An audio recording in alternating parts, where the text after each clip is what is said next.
life. I mean, I'm not seeing God or anything, but it's changed the way I view things. Most controversial in Knapp's UFO report was the story of this young scientist, Robert Lazar. Lazar claims that out in the Las Vegas desert, he worked on operational flying saucers at an area called Site 4. He says it's our country's #1 top secret. I had a casual meeting with Dr. Edward Teller while working at Los Alamos National Laboratory in New Mexico.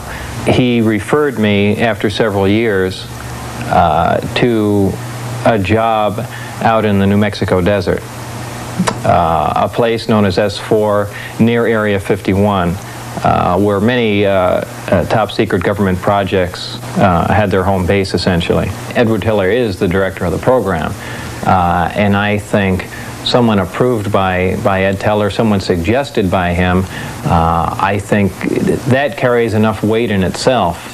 I had a fascination with small jet engines. I had built and installed a jet engine in a little Honda Civic, a small car. It made the front page in the local Los Alamos paper, The Monitor. Coincidentally, and in fact on the back of that front page, Ed Teller was giving a lecture on SDI, and I believe that was June 1982 at Los Alamos. As I was walking up to the lecture hall, I wanted to hear what Ed Teller had to say. As I was walking up to the lecture hall, I got there relatively early, thinking there would be a fairly large turnout, and as it turned out, there wasn't.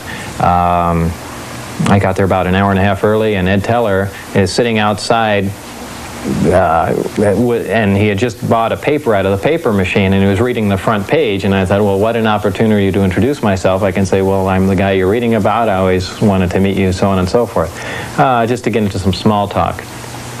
We talked for a little bit. He seemed interested in some things I had to say, and really just wanted to hear his viewpoints on certain things, and we had a cup of coffee together and a donut down at the cafeteria.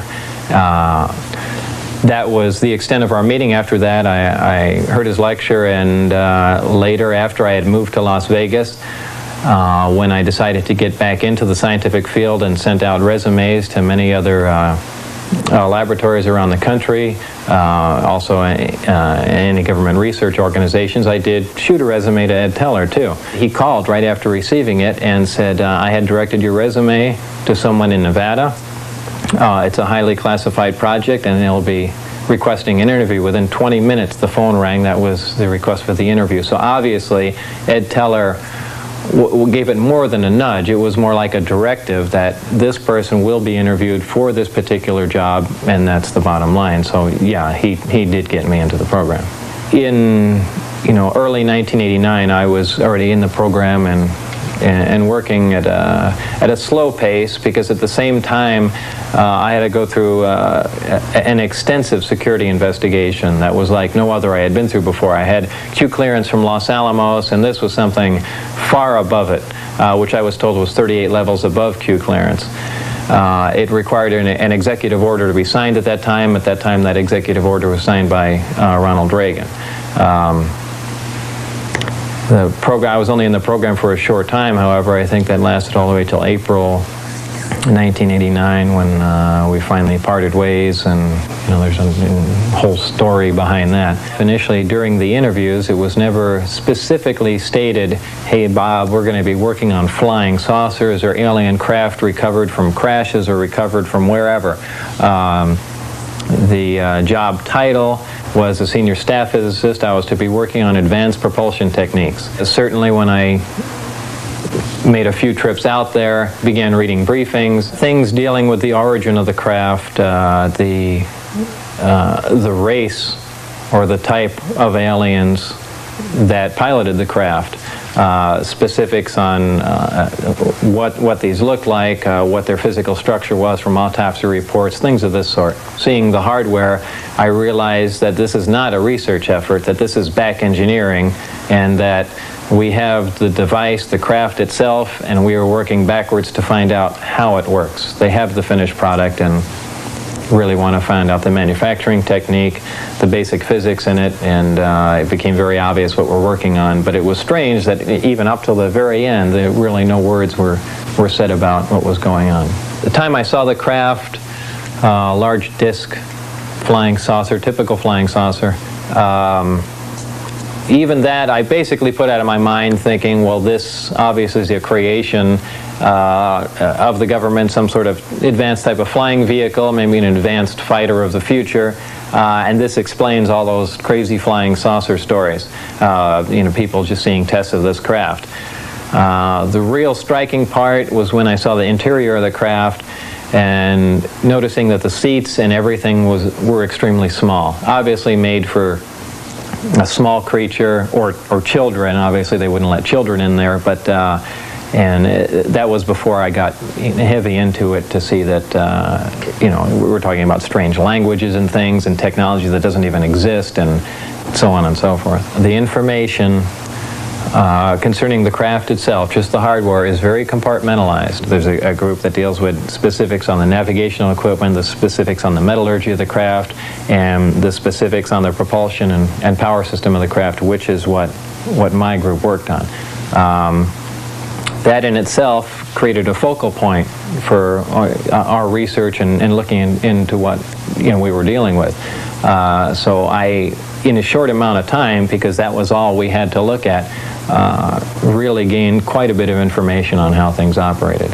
Of course, verifying the employment there is somewhat difficult. Los Alamos denies I've ever worked there, as does Kirkmeyer, even the subcontractor for Los Alamos, which is interesting. We went back and were able to dig up an inter-lab directory phone book with my name in it. Certainly I got some of my colleagues from Los Alamos to verify that I worked there, but for the most part Los Alamos has kept everything pretty quiet and even denies that I ever lived in the town, though I'm known by many people in the town and many of the people I worked with, supervisors, so on and so forth. When Lazar went to trial on unrelated charges in 1990, even the judge agreed that Lazar seemed to be a man without a country. We do have a W-2 form of record that shows that he worked for the United States Department of Naval Intelligence. And I also note that he is in fact listed in the Los Alamos National Laboratory telephone directory. It's obvious that it's very difficult to get information on Mr. Lazar from government sources, enormously difficult. A lot more than just UFO sightings have been reported.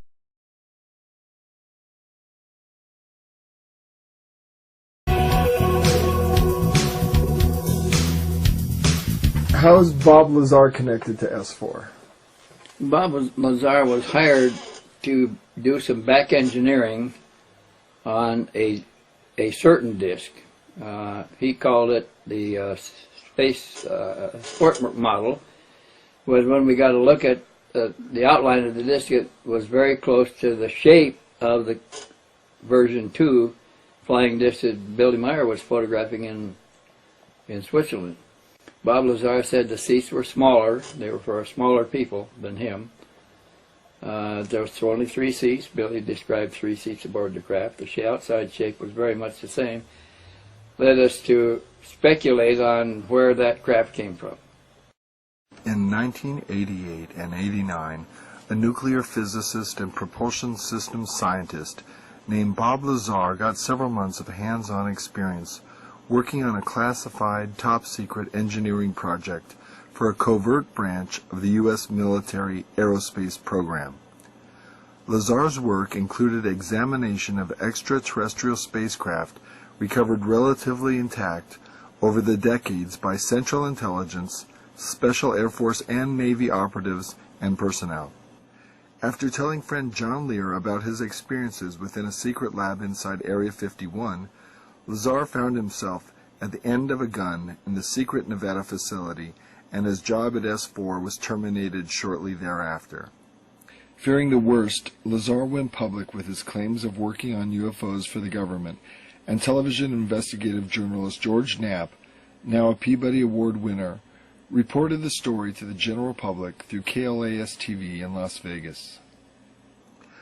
Did you meet Bob Lazar before Lazar went out to Area 51? Yeah, he was sitting right there. Goof on, Gene Elf was sitting right there. We were talking about UFOs. They took their tape, they did their measurements, and we talked more about UFOs, and Bob told us we were nuts. And that's when I first met. How did the meeting go when George Knapp and his KLS TV news director, when they came out to your house to meet with you and Bob Lazar? We sat right there, when the other table was there, and Bob strolled out and just asked question after question after question after question, and because George Knapp wanted to do a series, and he needed Bob Stoldow's permission to go ahead. It was at that same meeting, Bob Stoldow said, "Go ahead, do it." Lazar and S4 became the object of intense scrutiny by UFO research investigators and reporters for the next several years, and his claims and evidence were presented by filmmaker and real estate appraiser Gene Huff in the film Excerpts from the Government Bible, The Bob Lazar Story. Many of the following statements by Lazar are from that film. Lazar says, "In May of 1987, some scientists took an antimatter reactor to an underground blast facility on the Nevada test site to perform an experiment. Unfortunately for them, their experiment required them to cut the reactor open, which resulted in their deaths." I was hired, says Lazar, in December 1988 to replace one of these men. I worked in a number of scientific programs, some of which required top-secret and above top-secret security clearances, of which the most easily verifiable is my 1980s job at the Los Alamos Mason Physics Facility in Los Alamos, New Mexico. While working at Los Alamos National Lab in 1982, the local newspaper did a front-page story on a jet car I had built. Coincidentally, Dr. Teller was giving a speech in Los Alamos that same day. We met and had a short chat about the jet car, and I later listened to his speech. I never met Dr. Teller again, but in 1988, when I decided to re-enter the scientific community,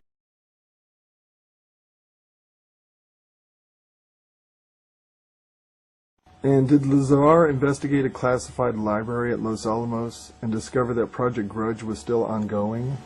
I don't know whether he did or he gave the job to a friend of his, because there was 4 questions that needed answers to, and one was YY-2, what that meant, the classified library, and there was 2 other questions, and I forget what they were. Dr. Teller responded by telephone and told me that he was no longer active, but just functioned in a consultant capacity. He gave me the name of a contact to call in Las Vegas. I made that call, and things progressed from there until I got into the program. I never got a chance to ask Dr. Teller if he remembered me from Los Alamos, so I don't know if that was a factor or not. Why did Lazar decide to try to get employed at Area 51? Because it gave him enough information that he thought, maybe there is something to this. And how did Lazar get the job at Area 51? And please describe specifically the interview testing process that he went through. He called, and I thought I was there. He says I wasn't. I thought I was there when he called Dr. Teller.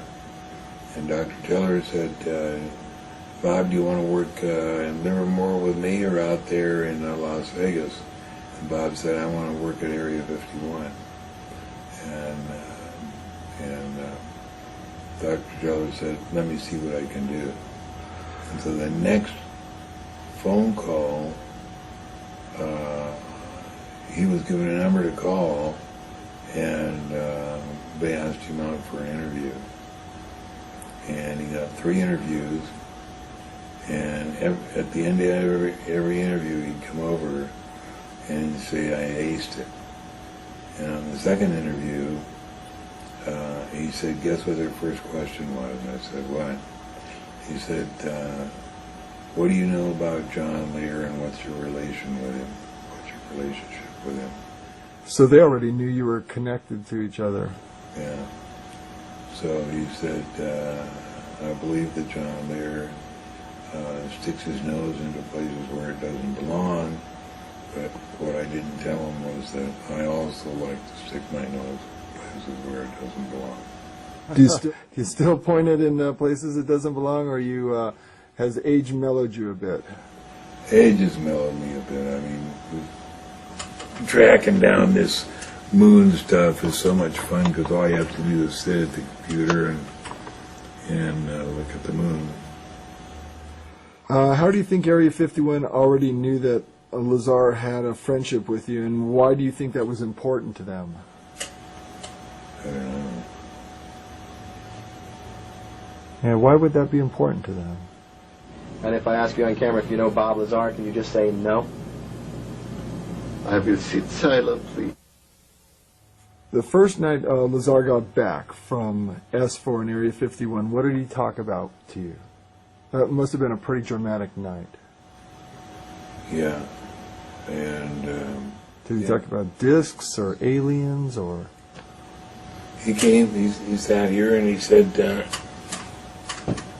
I saw a disc today. And I said, what? He said, I saw a disc today. And I said, theirs or ours? And he said, theirs. And I said, what are you doing here then? They're going to follow you here. They'll know you. You're telling me. He said, John, let me tell you something. I've seen you take so much shit over this. I wanted to tell you I was there. I touched it. I saw it. It's real. Wow. Lazar continues. Between December of '88 and April of '89, I worked as a senior staff physicist in what has to be the most secret project in history. My place of work was a facility in an area known as S4 on the Nellis Air Force Range in central Nevada. Area S4 is located approximately 15 miles south of the infamous Area 51 installation at Groom Lake, where the U-2 and SR-71 spy planes were developed. For the duration of my employment at S4, I was paid by the United States Navy. When I went to work, I was flown from McCarran Airport in Las Vegas to Area 51, which is a highly secure government base on the Nevada test site. From Area 51, I was bused to an even more highly secure facility located about 15 miles south of Area 51 called S4. S4 is situated at the base of the Papoose Mountains by the Papoose Dry Lake bed. The airspace over Area 51 and S4 is highly restricted, and any pilot or aircraft that may stray into Sector R-4808 is subject to pursuit by jets scrambled for intercept or subject to outright destruction by surface-to-air missiles. Tell me about the overflights over S4. Is that allowed by any pilot? No. Not even red-blue teams? No, Bob says that there's an automatic ground-air missile that nobody has the power to stop. That if you fly over S4, it goes immediately. The S4 installation is built into the mountain, and the 9 hangar doors are angled at about 60 degrees. These doors are covered with a sand-textured coating to blend in with the sides of the mountain and the desert floor. The hangar was equipped with typical tools and extensive electronic equipment.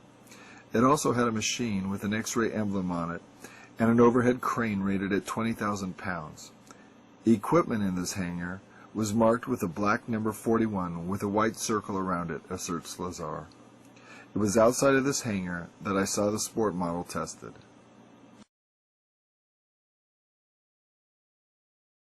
The program out at S4 consisted of 3 projects: Project Galileo, Project Sidekick, and Project Looking Glass. Project Galileo dealt with gravity propulsion. Project Sidekick dealt with a beam weapon that had a neutron source and was focused by a gravity lens. Project Looking Glass dealt with the physics of seeing back in time. I was not personally involved with the hardware of Project Sidekick or Looking Glass. Regarding Project Looking Glass that Lazar was briefed on, what was Lazar's understanding about time and time compartmentalization? This is Project Looking Glass. All he told us was that the paradox of if you go back in time and kill your father, will you still be here? He said, yes, you will still be here because time is compartmentalized. As part of my indoctrination into the program at S4, I would randomly be taken into a small room which contained a table, a chair, and 120 or so briefings in blue folders. I'd be left there to read for varying amounts of time, usually about half an hour. Describe some of the information Lazar got from the blue folder briefing documents. He said, just mostly talked about the nasty things we did around the world, and I said, like what? And he said, oh, you know, like starting wars. And These briefings contained a wide spectrum of information, mostly relating to aliens and alien technology. These reports appeared to be an overview of alien information which could be used to brief scientists from any field about the scope of the whole project and not just their specific field of endeavor. The overview of Project Galileo was accurate. I read the overview and later witnessed evidence which proved it to be accurate. He also got to see a holographic book of some kind where it was comparing civilizations, Earth civilization and the Reticulan civilization. And when he looked at the book, he would see Earth history, and when he flipped it over, he would see Reticulan history. yeah, actually what it was is on one side of the book, you had a book like this, and this would be our civilization. You'd look through it like that, and the pictures were three-dimensional, and that he could move it like that, and he could see inside, back, forward, outside, like that. And then if you turn the book over like this, then the same thing with the reticulans. Interesting that the book you're holding is Alice in Wonderland. I got this because the new secret base up in Nevada uses a lot of Alice in Wonderland terms. So I got the book to read all the terms that they use. I know you probably can't say who, but how did that information arrive to you that they were using Alice in Wonderland terms for the new base? Because either Bob or one of the people that worked up there said that when you went in the door of S4, there was a rabbit with a stopwatch up there. Somebody put a rabbit with a stopwatch up there. There's a new base being created in Nevada that's moving away. Are you saying there's one that's going to move the strategic operations that go on at Groom Lake and S4 away from that location to another facility? Yeah, there's some that are at both those facilities that are different. And where in Nevada are they located? They're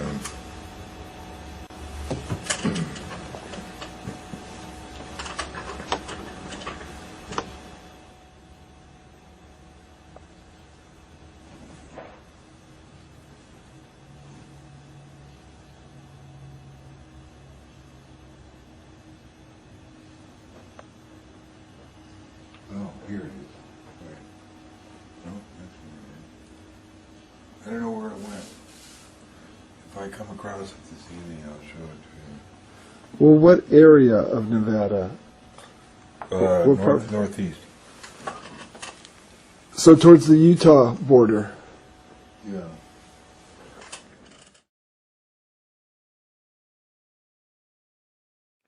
My job in this program was to be part of a back engineering team.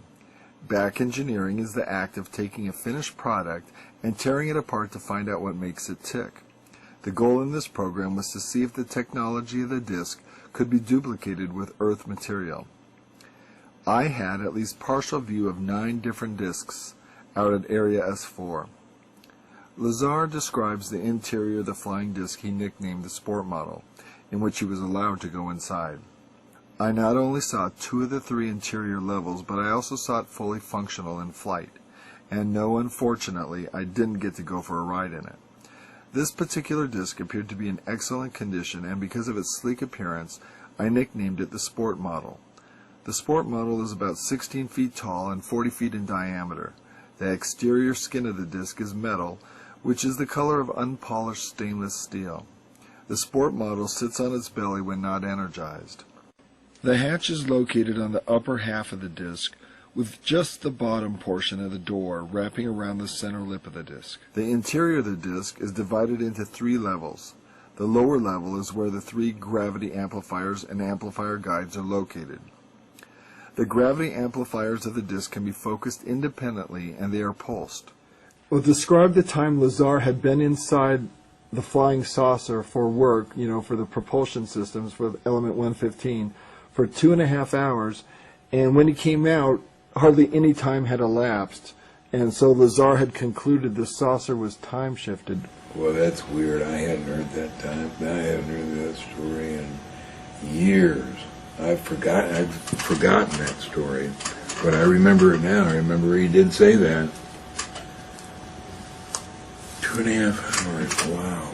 God, it's been a long time since I heard that story. Is that accurate? Is that what he told you? Yeah. So what does that mean to you now that you're remembering that? I don't know. I just remember that before he went in, he had to take off all his watches, rings, everything, bracelets. The space-time distortion around the disk achieves maximum distortion and is folded up into this heart-shaped form. The disk can't be seen from any vantage point, and for all practical purposes is invisible. All you can see would be the sky surrounding it. I was never given access to the upper level of the disk, so I can't enlighten you as to what the porthole-like areas are, other than I can assure you they're not portholes. The center level of the disk also houses the control consoles and seats, both of which were too small and too low to the floor to be functional for adult human beings. The walls of the center level are divided into archways. At one point in time, when the disk was energized, one of the archways became transparent, and you could see the area outside of it as if the archway was a window. After the panel had been transparent for a while, a form of writing which was unlike any alphabetic, scientific, or mathematical symbols I have ever seen began to appear on the transparent archway, and I was never informed as to how all of this was achieved, not that any of that would have required alien technology. The reactor, explains Lazar, is located directly above the 3 gravity amplifiers on the center level and is, in fact, centered between them. The element 115 is machined into triangles and is then inserted into the reactor. This piece of element 115 is the source of the gravity A wave, as well as the target, which is bombarded with protons to release the antimatter.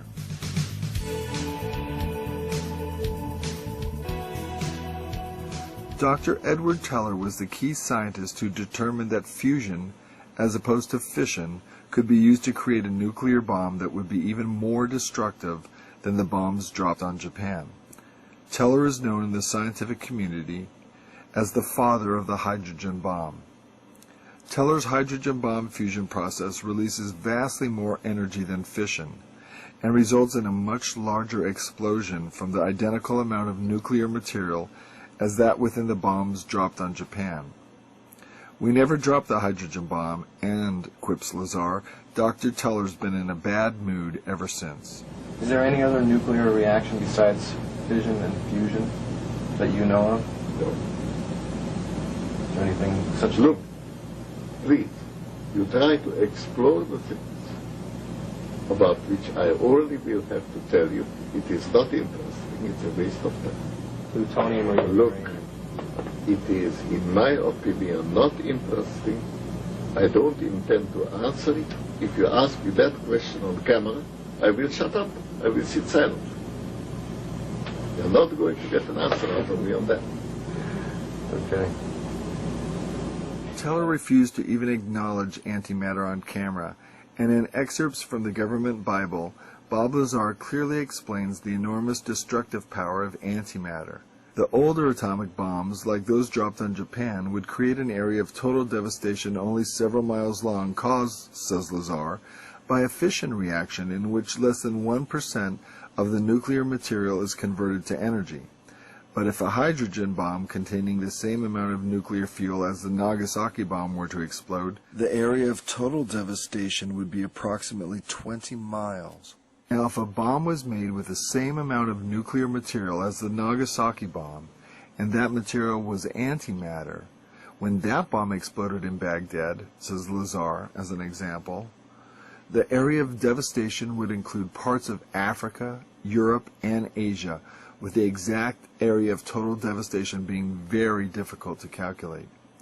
Besides the devastated areas, An antimatter explosion would wreak nightmarish consequences upon the Earth's atmosphere and ozone layer, as well as producing poisoning effects of tremendous nuclear clouds circling the Earth. This, says Lazar, demonstrates the enormous amount of power released when you totally convert matter to energy, which is what happens when antimatter and matter are combined. The potentially devastating consequences of an antimatter experiment gone awry now becomes painfully obvious. These are the real dangers of letting secret military scientists experiment with flying discs gathered in secret from UFO crash retrievals, without necessary and vital congressional and civilian oversight. Do not forget that Lazar was brought to S4 to replace scientists who died due to an antimatter reactor experiment gone horribly wrong.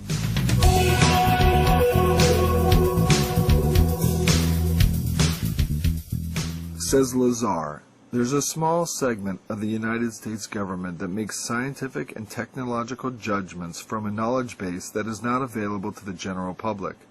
If the following information is true, the United States government also makes judgments on a historical, philosophical, and even theological level from a knowledge base that is not available to the general public. This technology was brought here by some alien beings from the Zeta Reticuli 1 and 2 star system. These stars are located in the constellation Reticulum, which can only be seen from the southern hemisphere. Zeta Reticuli is a binary star system, which means that it is 2 stars and is located approximately 30 light years from Earth. These beings are from Reticulum 4, which is the 4th planet out from Zeta Reticuli 2. The beings are 3 to 4 feet tall and weigh 25 to 50 pounds. They have grayish skin and large heads. Not only did Lazar see discs there, he also saw aliens. What did these alien beings look like? He saw several different types, or one type, or? We saw the single type, the little gray, 3 times. Once through the door, once when he was taking the drugs, the pine-smelling fluid, and once when he went to the MGM for the lie detector test. When he opened the door for this room where they were going to take the test, there was a desk and a chair and a setting that reminded him of the incident at S4 when he saw the alien and he nearly fainted. Gene Huff was there and said that he nearly fainted. These beings said that man was the product of externally corrected evolution. They said that man as a species had been genetically altered 65 times. They referred to humans as containers, yet I don't know what we are containers of. As I'm sure you know now, it was impossible for me to corroborate the information. Was Lazar purposely brought to S4, do you think, to leak information? That's always been a possibility. It's always been a possibility to leak information to John Lear, false information, to lead them in a different direction. And I've never denied that. That could be true. John, that March 22nd tape with Lazar, why is that important in the history of ufology? Because that's the first time that Bob took us out there knowing ahead, a day in advance, of exactly the hour and the minute when that flying saucer would fly. And we saw it at that time. And how many minutes did you get on camera? Nothing on camera. The camera was on the bumper wheel. I forgot to take a picture. Because you were so caught up in the event at that time. Did you ever get any photos of UFOs that you took yourself? Have you ever taken? No, but Bob or George Knapp did the next Wednesday night of it going around. Now, have you ever had an experience with Whack and Hut security? I know you and Bob and Jean and some of your wives went out one time. It's a famous story where you went out to film and were... Yeah, and other than the thing out in the desert, no experience. What was your feeling when you guys were being held by the sheriffs there at that time? Were you feeling in jeopardy at all, or fairly cool-headed? You You've been through combat and a lot of different things. How does that rank as far as stress levels? S4 let us go, and then when we got out onto the highway, that's when Doug, what was his name? The sheriff. The sheriff. That's when he stopped us, and he knew all of us. And he said, okay, hands against the car, you know. All I want to know is two things. Why are there 5 guys in this car and there was only 4 on the test site? And where's the 9mm? And we just didn't say anything for an hour. And then pretty soon he said, I don't know why I'm supposed to tell you this, but what I'm supposed to tell you is to get out of here and never come back.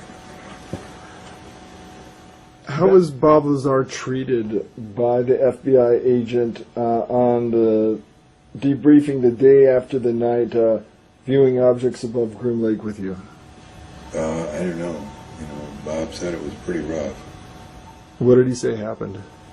Then they took him out of the car with a gun in his ear and then said, now Bob, when we gave you this clearance, it didn't mean you were supposed to tell all your friends about the flying saucers. And what did Bob do after that in regard to disclosing information? Well, he didn't make up his mind then. He said that he didn't clearly say he wanted to stay or didn't want to stay, but eventually he decided not to stay. And eventually he left S4. Yeah. So is it possible Lazar was given false information in hopes that he would spread it, do you think? Or do you think this is what he discovered was actually what was going on? Where are you today on that? I think he discovered what was actually going on, but I do admit the possibility that it was, bogus. Well, do you keep in contact with Gene Huff and Bob Lazar at all? What's Lazar's stance on everything these days in regard to S4? He doesn't want to talk about anything about it. He's still involved in the nuclear industry, is that right? Supposedly. But he doesn't want to publicly come out or discuss it anymore because he feels threatened, because he doesn't want to be discredited? Well, he got his clearance back, and one of the promises when he got his clearance back is they said, now Bob, you're not going to give us any more trouble, are you? Obviously, if this information is true, the ramifications are far-reaching, and you don't have to be a nuclear physicist to figure that out. Lazar summed up his feelings when stating, "The hardware and technology that I was exposed to should be placed in the proper hands of the scientific community, and it is the right of every person on Earth to know that there is physical evidence which proves that there is life elsewhere, and that at least one form of that life has been here." I began looking for sketches done by Bob Lazar over various interviews. Here's some of the sketches done. These were done for Best Evidence, a video documentary Best Evidence. And he made other sketches for other presentations. He eventually sketched all of the craft at level 1. And there were some that were quite different. These are images that it came from various interviews with Bob Lazar. This is an interview for a document drawn by Bob Lazar also. I don't know where he got the image of the alien. I don't know that he had any contact with aliens. So there's the last sketch by Bob Lazar. Do you think it was possible that Orion was a CIA disinformation agent who was posing as a S4 sentry to discredit Lazar's testimony or confuse Lazar's testimony? He didn't seem to know anything about Lazar's testimony. I've personally heard of Bob Lazar, but I personally just heard of him in the last 2 months I was there. We were never told anything about him. As I say, I think when they transferred security, I think they did it complete detachments to completely eliminate, and I don't know what they do with the rest of the personnel because I've never got to that stage. I was discharged for medical reasons because I'm basically medically unfit to perform my duties anymore. Bob Lazar, I don't know too much about him. I know I can't say for sure if he was a resident there. I've never seen any photographs of him, but they keep all that under wraps. If there have ever been security breaches, they're not going to tell you. I've never heard his name mentioned at the facility. But from what I hear, he describes the facility very good in detail. He was only hired by these Atomic Energy Commission people to do some back engineering because of his engineering expertise. Others later, Huff and John Lear, went to where Bob Lazar lived in Los Alamos, and they got pictures of his house. They got a telephone book with his address at that house in it and his telephone number. They even found a picture in the newspaper of him showing his home-built jet car. So that made Edward Teller the liar in the whole deal. He knew Bob Lazar. What else do you know about Ed Teller in connection with Area 51, Groom Lake, and S4? Well, Edward Teller was the head of the Atomic Energy Commission and was therefore the overall head of all of the Groom Lake operations. S4 and Area 51, all of them. They had Edward Teller, for instance, one time, who was the head of all of the Atomic Energy Commission facilities, which included Area 51 and Los Alamos and all the big, most secret facilities this country has. He said he told them he didn't know anything about UFOs. At the same time, we know that a few years before that, in 1968, he held a conference in his center facilities there at Los Alamos for 18 people, a progress review conference, to find out why we hadn't solved the technical problems on an operational UFO that we had recovered. And one of the alien occupants of that UFO is sitting across the table from my friend Bill Uhouse, an engineer, a simulator engineer there, who was working with the alien on trying to bridge the technology between their technology and ours. And from 54 to 68, they hadn't succeeded in making any real significant progress. And this is what the meeting was all about. Why aren't we able to do this? And the alien indicated that their technology requires a certain amount of mental input that we have never learned to impart. So maybe it has to do with a certain type of brainwave activity, and you have to be in a certain brainwave pattern too that we are not familiar with. And here's the same guy sitting at the head of the table with all of his scientists around there. Years later, is lecturing in Dallas for MUFA and says he doesn't know anything about UFOs. And Ed Teller, isn't he also the one who Bob Lazar claimed hired him to work at Area 51 and S4? On crashed UFOs. Right. But he doesn't know a thing. Said he didn't know anything about UFOs. And was Edward Teller involved in the program as far back as the initial beginnings of Project Red Light?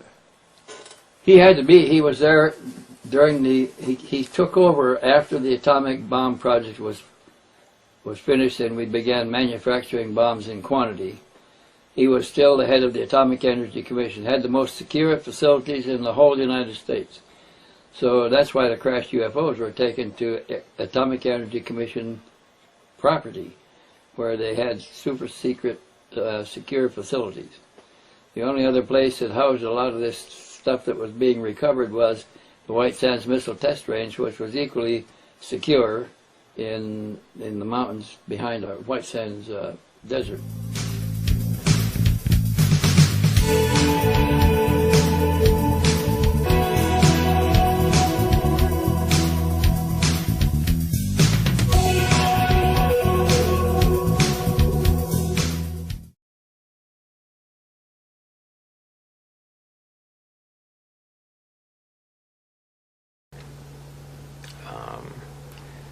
Alien intervention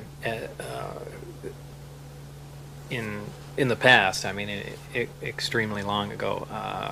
Something along the lines of millions of years ago.